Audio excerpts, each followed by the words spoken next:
This one mistake could cost you thousands of dollars when you're buying a property in New South Wales. I see this problem a lot of the time when I'm talking to potential buyers of properties in New South Wales. And it's a common mistake and assumption that people make.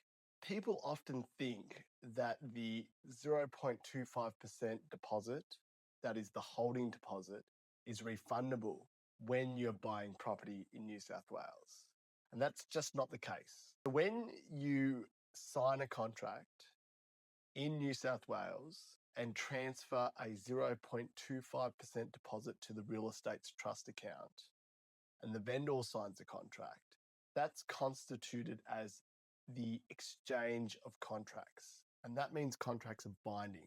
Unless there's a subject to finance or subject to building and pest inspection clause in the contract, which often for Sydney metropolitan matters, there isn't.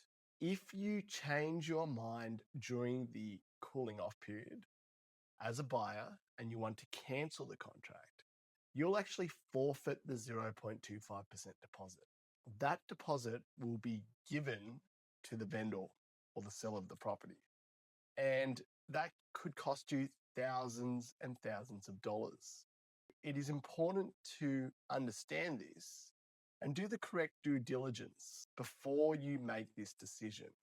For some buyers, it's okay for them to lose that money. They find it the cost of doing business. But for some buyers, they prefer not to do that, right? You pay for the privilege to take the property off the market.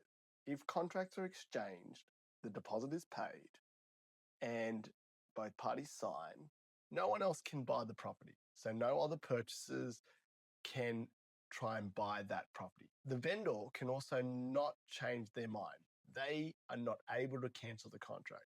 The cooling off period is for you as a buyer, and you are the only one that can elect to rescind or cancel the contract, but it comes at a cost. So make sure you understand this and consider this when you are buying property and signing contracts. If you've liked this content, please like, follow, and subscribe on the channel you're watching on. Thanks.